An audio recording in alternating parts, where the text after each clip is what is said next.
Hi everyone, thank you so much for joining me for this part of the webinar. I am Dr. Judith Long and I specialize in emergency responder behavioral health. I work with about 9 or 10 different agencies in the southern Colorado region, which include EMS, law enforcement, and fire. And what I'm going to be talking with you about today is simplifying self-care. So I kind of gave it that title because sometimes I think we overcomplicate this topic of self-care. And so what I want to do is I want to talk about a different way of looking at self-care and then maybe give you some ideas on things that you can do. So first of all, like when I say self-care, I think many of us can have a lot of negative reactions. So some of those common reactions include, the really big eye roll. It's like, oh yeah, sure, like I have time to add this into my busy schedule. Let me just do that after my 10-hour workday, all the things I need to do for my family, and on top of being an adult. Yeah, I got time to do that. Or it could be excessive guilt. It's like some of us hear it and we're like, oh my God, I know I'm supposed to be doing this, but I just can't seem to make it happen. Why can't I seem to get my life together enough to be able to fit in some self-care? What's wrong with me? And that can lead to like negative thoughts about yourself, like you're not capable or you're not good at life. And so that I think that guilt can lead into other things. Another common reaction is just exhaustion, right? You hear those words and it's like this big weight descends onto you and you're like, oh my God, I just feel so much more tired thinking about the fact that I need to do self-care. How can I possibly scrounge together enough energy to be able to get it done? It just doesn't seem possible, or you could have all three reactions. Now, these negative reactions become associated with self-care. And that association can actually get quite strong and be an obstacle to the things that we need to do in order to self-care. So the other thing we can do that I feel is not so helpful is equate self-care with the activities that we do for self-care. So when I say self-care, people very often think of things like, oh, I got to exercise, I got to eat right, I got to do a lot of different healthy things for self-care. And although I'm not arguing that that isn't true, what I think is not so helpful is to equate self-care with these healthy activities because they're bigger, they're harder to accomplish. Like, to become healthy, if you're not already there, is a big task. And what we want to do is kind of expand how we think about self-care by not equating it with the activities that we typically think of for self-care. And one of the ways that we need to redefine it is kind of list what are the core requirements for something to qualify as self-care.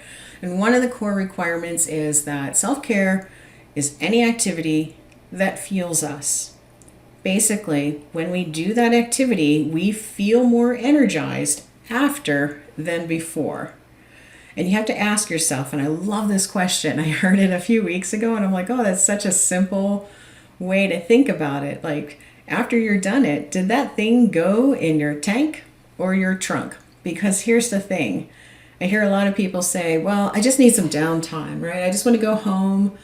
I just want to sit. I just want to stream some episodes from one of my favorite streaming services, just episode after episode after episode. And if I ask that person, did that really fuel you? Do you feel like you have more energy? Most of the time they tell me no. And sometimes they actually feel worse.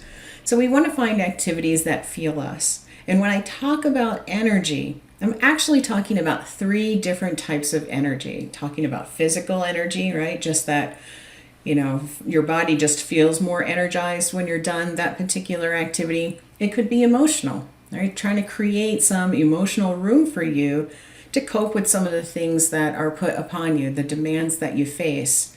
So you could, if a self-care activity includes something where at the end of it, you feel like you're more capable of dealing with your family or listening to a friend, that's what I would call emotional energy.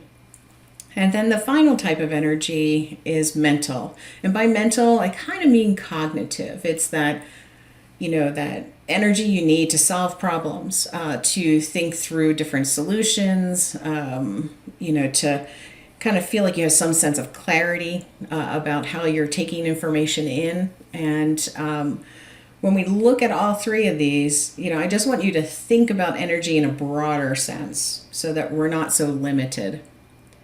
The other requirement in terms of defining what self-care is that it has to make us feel like a better version of ourselves. And this is something that strikes a chord with our values. It goes to who we want to be in the world and how we want to be in the world. It kind of makes us the better person that we want to be.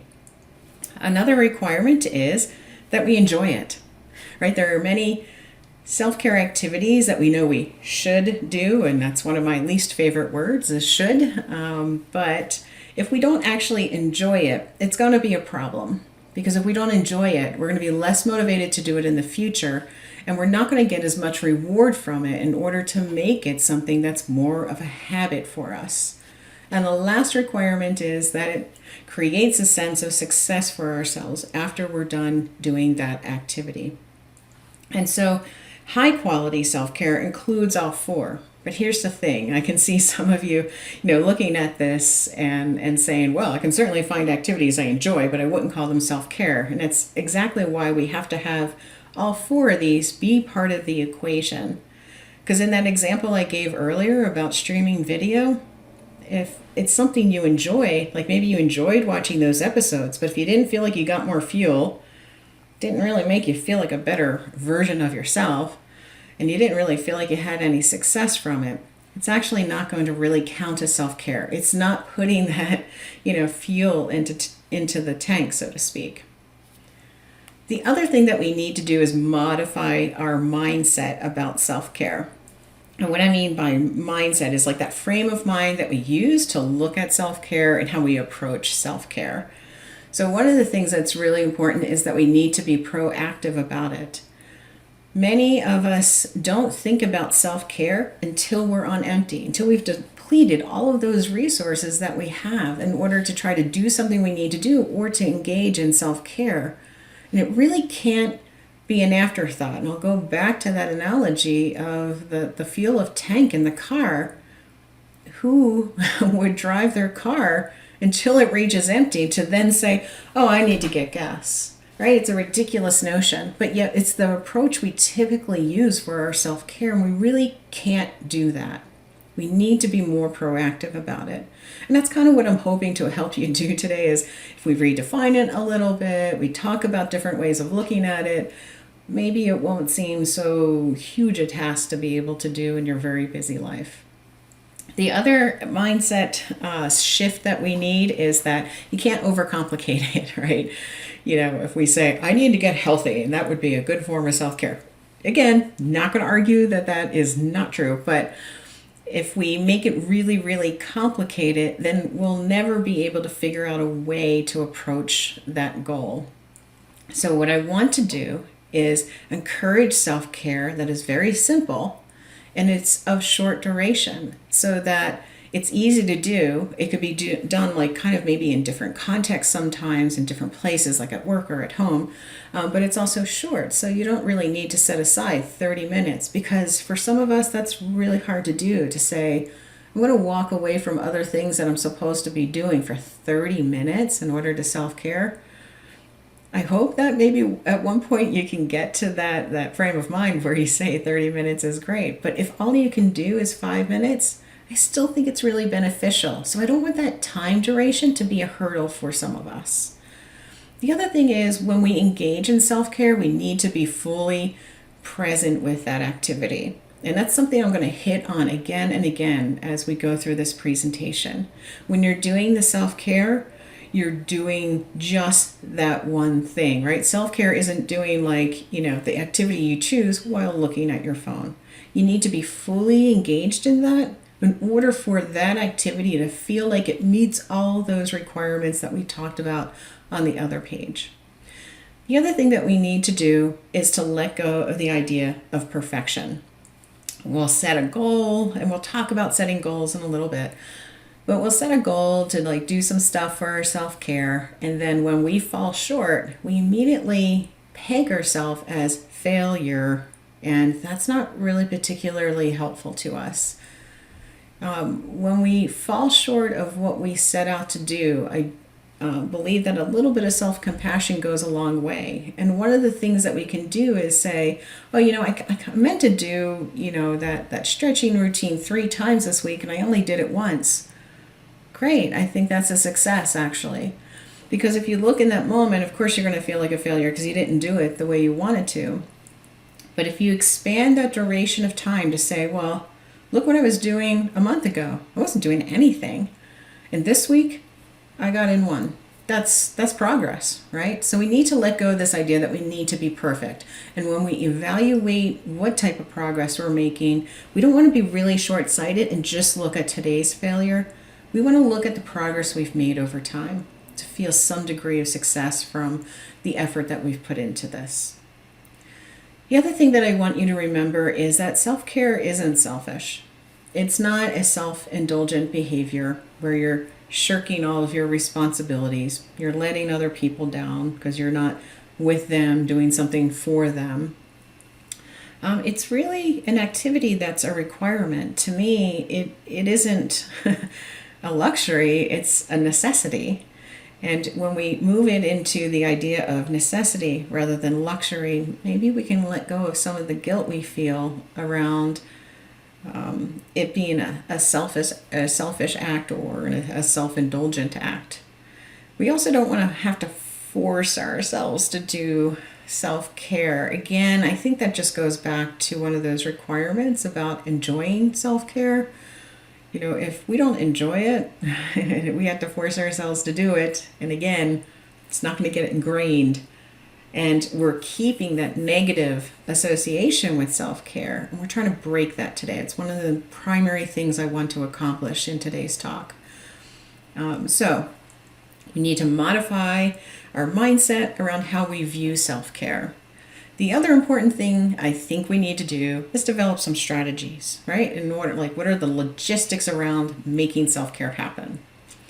So the first thing you need to recognize is that self-care is unique, and you kind of need to find the ones that work for you. And we'll talk about that later. I'm going to try to give you some ideas based on conversations I've had and some, reading that I've done.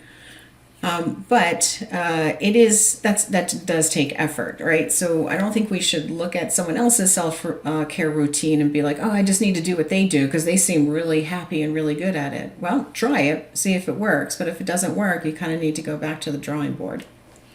The other thing is you need to make room in your schedule to do these self-care activities. Again, going back to the idea of keeping it short and simple is an important one so that we can fit it into our busy lives. But there is a little bit of a price that we have to pay. And that is that we have to say no to some other things in our lives in order to make that room that we need to do that self-care. So that means, if you need that 15 minutes by yourself to do something, whether it's, taking a bubble bath or it's meditating or it's just taking a walk, it might mean that you need to tell family members, hey, don't disturb me during this time. This is kind of my time and I need this to recharge. And so I can't help you with your school project right now. I can't get you a snack. I can't listen to what's happening at work for you right now. So it does mean saying no. But here's the thing.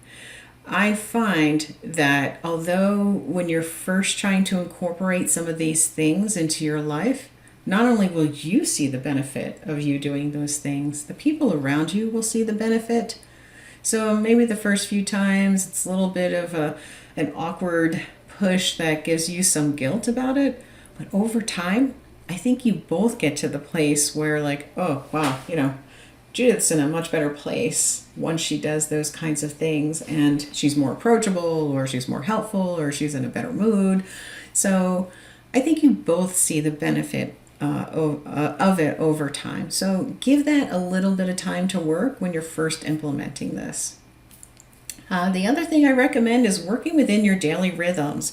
So some of us are morning people. I'm a morning person. My most productive hours are from like 5:30 to noon. I get a lot of work done in that time. So I can look at it as in one of two ways. I can say, oh, well, I should fit my self-care in when I'm most productive. Or I can say, well, let me be really productive. Let me accomplish a lot of things for work, and then in the afternoon when I feel more like napping between like 2 and 3:30, maybe that's actually the time I do a self-care activity because I'm not really as productive. So I feel like there's less I'm giving up.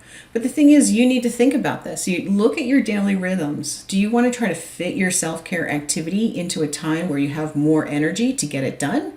Or does it make sense to kind of make sure you do that other stuff and then do your self-care activity when you're feeling a little bit less energy? So the point is, evaluate that, try to do things. And I also recommend, don't make a decision about how you're going to approach it. Try it, have it not work, and then not try the other approaches that you could use. Be flexible. Give yourself time to figure out what you need to do. The other thing I recommend is just do the one activity, right? It goes back to that be fully present kind of thing. I said I was going to say it again, and it's going to come up even more. But don't multitask. If you're, kind of taking the walk or whatever it is, don't be thinking about work. Just walk. Just enjoy that moment. So we don't want you to kind of cram the self-care activities in while you're doing the other stuff that you're not willing to say no to, right? It's just do that one activity and be fully present for that. The other thing is to do it intentionally.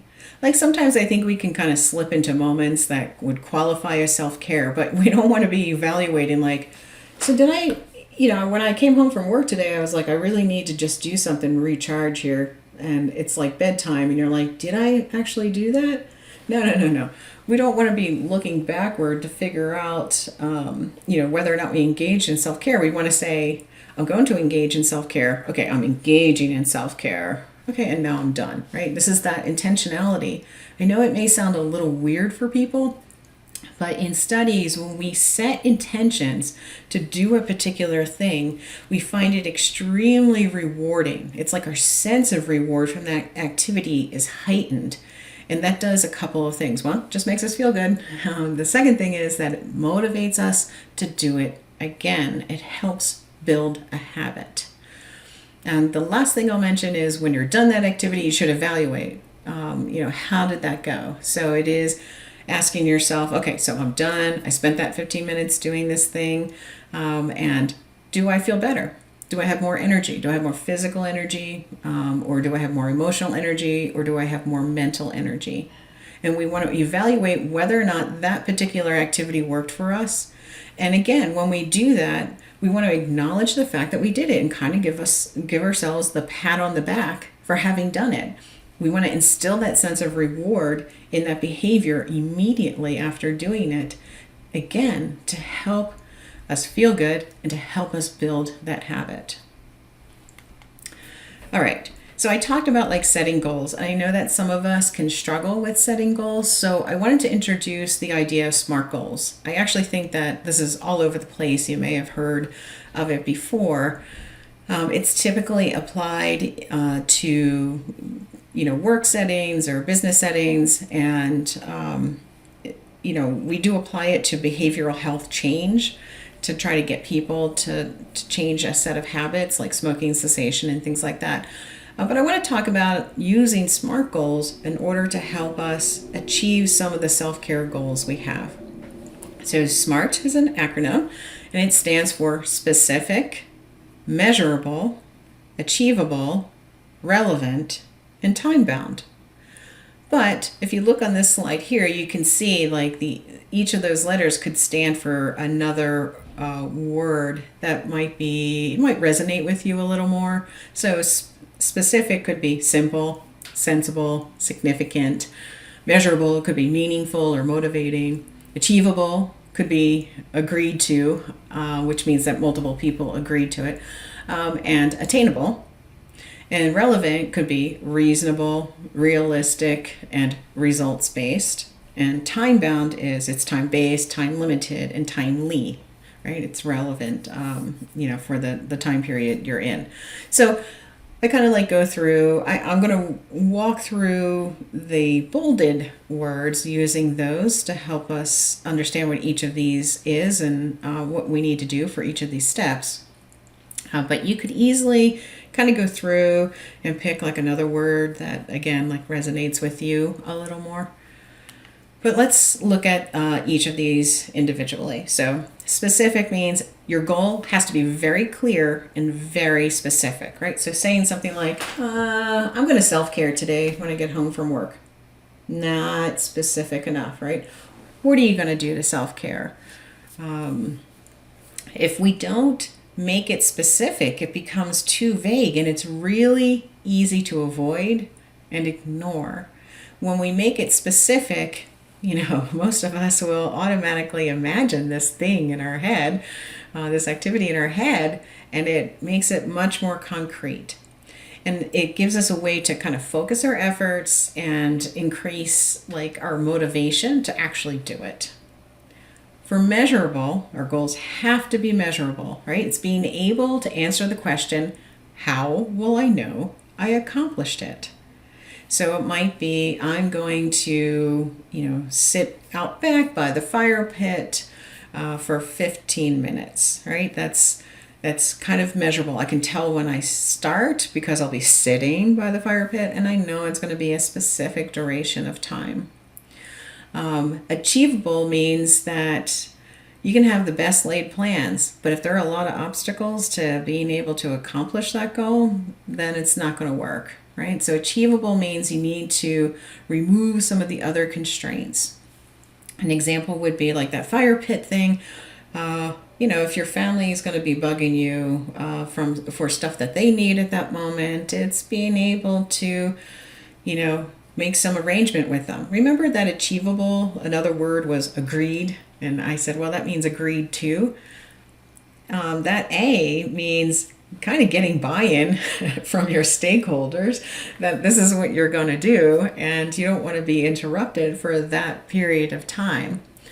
It might also mean that, you're going to turn off your phone during that time. Again, be fully present. It might mean that, you're going to have to delay some other task that you absolutely need to do, like return that phone call or respond to that email in order to do that particular task. So make it achievable. The other thing is make it relevant. And this is answering the question, like, why is it important to me to do this? And is it worthwhile? So it's important to do it because I want more energy, and it's worthwhile because of the expectation we have from it. And that idea of being worthwhile is tied to expectations about it. So in that fire pit example, if my goal was that I want to sit for 15 minutes and I want all of my stress in my life to go away, it's not going to happen.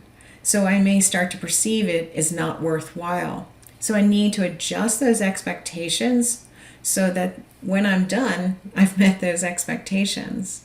If my, expectation is I just want to feel a little more emotional energy at the end of that, then I can probably achieve that. I may not have all the emotional energy I would want, but I might have more emotional energy. And that makes it worthwhile, and it makes me invest in wanting to do it because it, again, goes back to that A, it seems achievable. Time bound is setting a specific time to do that activity. So if you say, I just need 15 minutes by that fire pit today, sometime after I get home, it's going to happen. You're going to walk in that door and everyone's going to want something from you. Your phone might be ringing. You might have some emails you need to respond to, and you're not going to get it done. So kind of set that time. And this is where I think some wisdom can come into play too. So if you choose a time, maybe you're coming off shift and it's early in the morning and you just need to get those kids to school and your spouse goes to work. It's maybe after they leave, right? You're not going to do it right at the time you get home. You're going to wait until there aren't other people in the household to be able to do that thing. Or if there are other people there, if you're like me and you kind of work that 8 to 5 schedule, it might be saying, I'm just going to do it right when I get home, or I'm going to spend 15 minutes just checking in with people, but then I'm going to tell them I need that time right after that. And I'm going to do that before I do some of the other stuff I typically do when I get home. So be specific about your time, because it creates a sense of accountability, and I think it also removes some constraints for us. So SMART goals, I love them. I think it's easy. I think when you first start using this idea of SMART, it feels awkward to maybe think about each one of these things if you haven't used this technique before. But over time, what will happen is you don't have to sit there and go, what does that S mean? And God, I totally forgot what the R means. It's just, you kind of automatically just make goals that meet all of these kind of SMART measures, if you will. So, the next thing is, what do I do for me? How do I find that out? You told me that my self-care is unique, and I don't know what to choose. I don't know how to find things that are short and simple and work with my schedule. So what I want to encourage you to do is talk to people, try to get some ideas, look online, see if there are ideas there. There are so many different ideas. And again, you can't look for that silver bullet, right? Some article online is telling you like, all you need to do is do yoga for 5 minutes a day and you'll be a completely different person. I remain somewhat skeptical that there's just one activity you could do that would really match everyone that reads that article. And you have to be courageous. You have to try new things. It might mean you're going to try that 5 minute, maybe you've never tried yoga before, and maybe you're a little interested in it, but you're like, I just don't think I could do that. It looks like it hurts, or it looks too hard for me. Try it. See. Be courageous. Try some new things that you may not have tried before.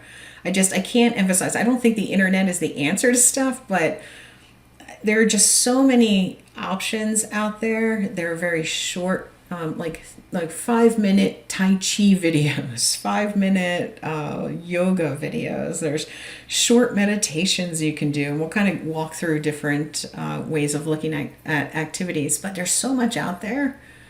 And I don't want you to spend a lot of time looking for stuff. I might time limit my search, so that you're not spending 3 hours looking for that 5-minute thing you want to do for your self-care activity that day. Try to limit it to 15 minutes. And then in 15 minutes, you just have to decide one of the things that you saw and be courageous and try something that maybe you haven't tried before.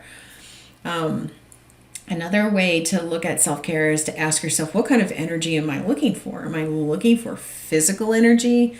Am I looking for emotional energy right now? Or am I looking for mental energy? Because that might help you decide what type of activity would help you achieve that particular thing. And so what I wanted to do is brainstorm a little bit about each of the different activities you could potentially incorporate into your self-care routine. And I'm going to use the body, mind, spirit framework. So when I say body, I mean those activities that address your physical self. It could be moving your body, engaging the senses, something that helps you relax or brings relief to the soreness or tiredness that you feel in the day.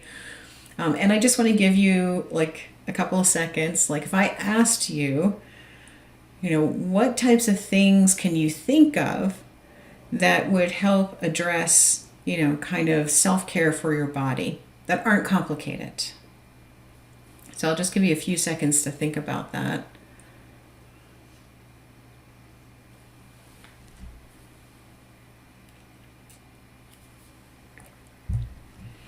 So I'm hoping that you were able to, think of a couple of things. I did put together a list for us to look at. I just want to remind you that when I say body, I don't necessarily mean exercise. I'm sure that many of you immediately thought of exercise, and that's great. When exercise is something that's not only just physically healthy for you, but it's something you enjoy. It kind of meets all those requirements. It gives you more energy, it gives you joy, makes you feel successful, makes you feel like a better version of yourself. That's great. But many of us struggle with being able to incorporate some of those things into our lives.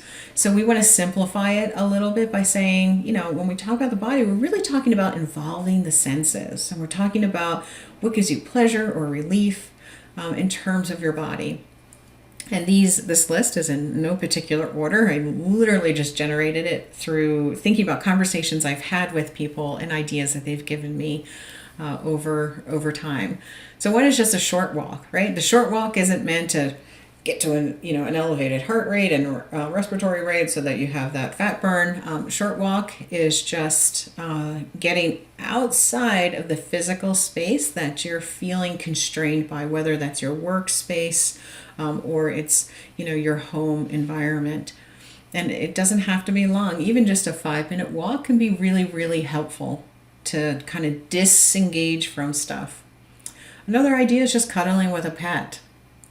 It is, sitting down, being with your pet of your choice, because when we feel that bond with another species, with a dog or a cat, we release something called oxytocin, which is a hormone that, it's called the bonding hormone or the love hormone. It just makes us feel really good. Another idea is just some simple stretching. I was in a meeting yesterday and, one of the emergency responders just stood up and started stretching. And, in a couple of minutes, he sat back down and I think he looked more alert. He felt more awake. I asked him. And I think that's great. So, again, stretching doesn't need to be a video you're watching necessarily. It just means getting up from your desk or getting out of the vehicle or away from your station in the hospital to be able to go somewhere and just stretch a little bit. And another thing that people bring up quite often is massages. They have a lot of muscle soreness and they're looking for relief for that soreness because of sometimes the physically intense nature of your job. And so having regular massages is just something that they do. And again, I know I'm a therapist and some of this stuff can sound kind of corny, so the next two might strike you that way, but watching a flame or, watching a fire, I mentioned that fire pit thing. Some of the things that help us feel relaxed is just watching motion of flame or water. So if you have like a little water type feature or fountain available, you can watch that for a little bit. Again, you got a minute, spend a minute doing that. You could light a scented candle, again, because we're talking about the senses, right? So the flame is visual. The candle could, be the smell, sense. Could also include watching the flame. Taking a bubble bath, that actually has a lot of elements to it. It's warm water, so it can help your muscles relax. You can actually use certain ingredients that help your muscles recover better and faster. It can have a scent. You can light a candle and then you have a visual aspect of it. Stand barefoot in the grass. Someone told me that they just love to go outside, take off their shoes and stand in the grass. Now, admittedly, that was closer to, the fall, when the weather was a little bit warmer, but still you can kind of just, take in some sense, feel the coolness of the soil, feel the tickle of the blades of grass. Again, we're just trying to engage those senses. You can just get up and dance to a song, one of your favorite songs. It includes movement, but it's also auditory. You're hearing rhythms, you're hearing things that typically, like a song that gives you pleasure, you like hearing it. But here's the thing. All those things I listed, you need to sandwich them with intention to do them, meaning I'm doing this because I am trying to self-care and this is what I hope to gain out of it. And then evaluation on the other side of it that says, did that help? Do I feel more energy, whether it's physical, emotional, or mental? And then when you're doing that activity, it is being fully present in that activity, right? Cuddling with your pet while you're looking at your phone, that doesn't count. You need to do that one activity and be fully engaged in that activity, even if it's for 1 minute of your time. So Just, talk to some people about things that they do to kind of help themselves feel like they're addressing the self-care that their body needs. Now, the next one is mind. And so when I say mind, what I'm talking about are activities that increase our ability to do things, right? Whether it's solve problems, take in information, allows us to think more flexibly in order to find solutions to problems, or it just gives us greater mental clarity. I'm sure, all of us kind of live on the continuum, if one side of the continuum is no mental clarity and the other side is great mental clarity, we can kind of sometimes see where our slider is, after a poor night of sleep or a lot of running around, our mental clarity might be closer to this end. But what we want are some self-care activities that help us move that slider a little bit toward the greater mental clarity side. So again, I'll just give you a few seconds to think about different things that come to mind for you about how to address self-care in terms of our mind.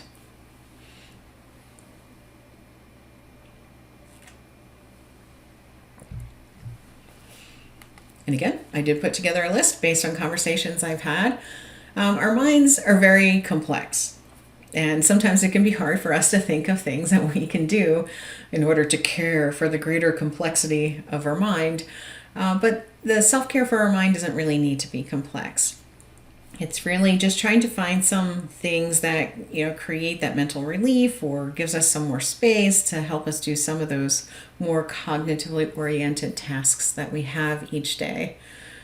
It could be unplugging from all devices. And when I say all devices, I mean all. No screens, nothing. Some people even go so far as to say no radio. In fact, I helped, I was part of a research team at UCCS, and we discovered that literally turning off all external, stimulation really helped our brains function a little better. And when we gave our brains some relief from all of this external stimuli, it caused our brain to be more refreshed when we got back to the task. And in the end, we found that minimum amount of brain break was 5 times a day for 5 minutes each time. So I know that might be a little overwhelming for some to try to create that space, but my point in telling you that is sometimes it doesn't have to be really complicated. And in fact, it's not like we said you got some benefit only by doing 5 minutes 5 times a day. We still saw benefit at just doing 5 minutes 1 time a day. So again, doesn't need to be complicated, and unplugging from our devices is a really helpful way to help give our, mental part of ourselves some more energy. Another way to create kind of that energy or self-care for the mind is to meditate. When I first started doing this, I would ask people about meditation. Not many people did it. It was just over a decade ago, but now I find a lot of people do it. And in fact, I've been a meditator for 25 years. So if you do the math, that means I was meditating in the womb, right? Not really. But meditation gives us an approach to skillfully introspect. It's a way of creating a relationship with what's happening on the inside of us. So the idea of meditation is not to not think. The idea is to practice focusing our mind on a particular thing, whether it's our breath or a certain sensation of where the breath is entering our nose or how it feels in our body. And then when our mind starts thinking stuff, we're like, oh, I'm going off track. So what I'm going to do is, in a very gentle, non-judging way, I'm going to bring my mind back to the thing I'm focusing on. And what we're doing in that moment is actually building mental muscle. It's giving us a greater ability to focus our minds and to change some of the relationships we have with our thoughts, right? Because you can have a thought like, oh my gosh, I totally forgot to put milk on the grocery list when, you're meditating and you're thinking about your grocery list. But that practice of recognizing that you're doing that bringing it back is that muscle we're trying to build. But many of us will have that thought and we're like, oh my gosh, I wonder what else I need at the grocery store. And then, oh, I probably should go to the grocery store during a certain time because, it's COVID and it gets crowded. And what happens is our thoughts carry us away. And when we practice kind of saying, oh, hey, that's some thoughts I'm having, I'm planning, I'm going to redirect my thoughts to or my attention to a particular thing, then we're changing the relationship we have with those thoughts. Now, the thought like, oh, thinking about your grocery list, not so great. But when you're having thoughts about anxiety or fear or trauma, and being able to change your relationship with some of those thoughts so they don't carry you away, it's really beneficial to us. The other thing I have on this list is learning something new, and I can sense maybe like an eye roll out there in the audience, like when I don't have any mental energy, you want me to learn something new. We actually find that it's pretty helpful. So you don't have to learn something new about your job or about your family. It's just something that interests you. And again, not trying to tout the internet is the greatest place to spend a lot of your time, but if you just have a question about something like, how does that work? You can just go read like a few minute article about it. And when we learn something new, what's happening in our brains is that the way they're firing is shifting in that moment to learn something new. You can also learn a new task. So like you can combine body and mind, like those things that you haven't tried before, like Tai Chi or something else, or just try meditation, right? Trying something new activates our mind. Our brains love new information. They love learning new things, and it doesn't have to be complicated, right? We're not talking about learning a new language. We're just talking about learning something you can learn in a couple of minutes. And our minds can actually feel more energized by that when we're done. You can take a different way to work. Again, it goes to that idea. I know it sounds ridiculous, but taking a different way to work causes our brain to have to fire differently, right? It's not stuck in the routine and in the ruts of the way it's used to firing when you go to work. And that in and of itself can help our brains feel a little better, feel like they have a little bit more energy. Or you could go cloud watching, right? It is just, again, I find cloud watching maybe close to meditation. It's trying to focus our mind on a particular thing. So bring our attention and our awareness to one thing. And then when our mind wanders, we're like, oh, no, I'm not thinking about that now. I'm watching the clouds. And again, I can't see how any of you are reacting to this, but you need to sandwich these between intention and evaluation, but you need to be fully present in these particular tasks. That sense of presence that we bring to these tasks is particularly important in helping to create more mental energy for us. Whether you're focusing on trying to gain that energy for your mind or not, being present in a particular task helps our mind feel more energy. And then the next part of this is the spirit, of course. And when I talk about spirit, I am talking about things that focus on what's important to us, brings us some, sense of being closer to the things of, that make us better in the world, like who we want to be in the world, how we want to be in the world, or they just inspire us. And I'm hoping that when I say that, you can relate to that.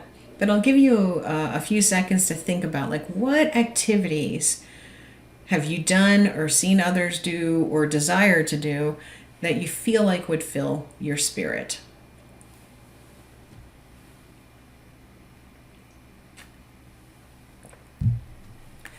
And again, I have a list for you. And I just want to clarify something. So when I say spirit or spiritual activities, I'm not necessarily referring to a religion or religious practices. I see them as being interrelated, but not synonymous. What we're really looking for are what kinds of things affirm who you want to be in the world.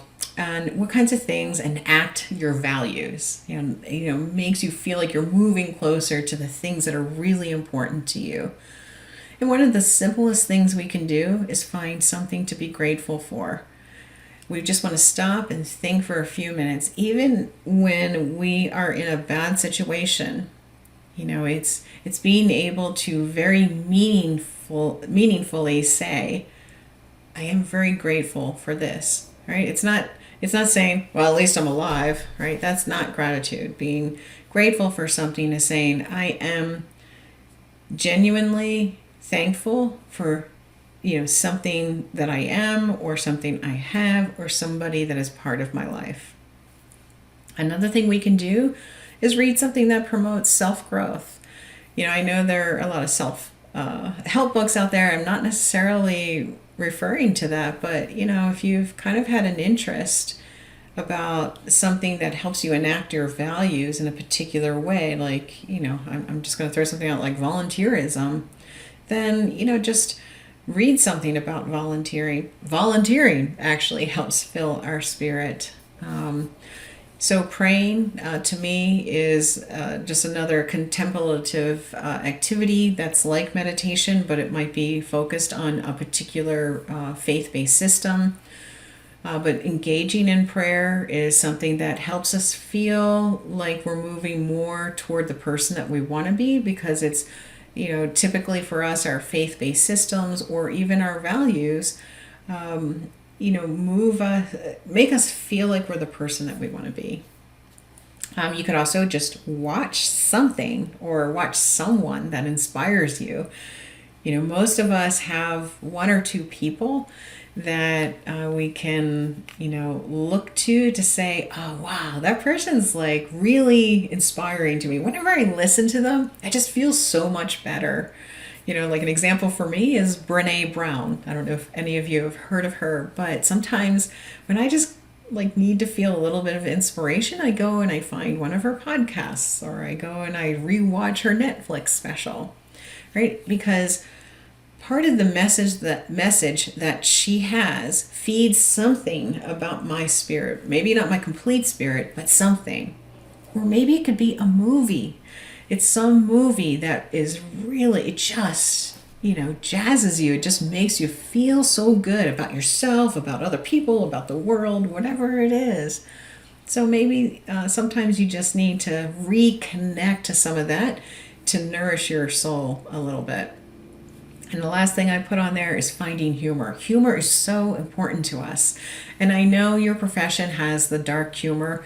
I do think that's very helpful. But sometimes what we want is just this big, hearty laugh. And again, the world has given us opportunities to engage in that a little more easily now, right? We don't have to go to a comedy club to see a stand-up comedian. If you subscribe to Netflix or Hulu or Prime, there are stand-up specials on there, and you don't even have to watch like the full 45 minutes or an hour. You can just watch a few minutes of it, and you get that good guttural laugh.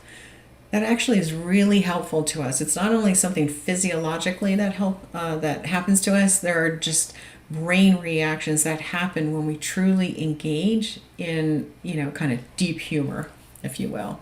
And again, I'm going to say it one more time before we leave today.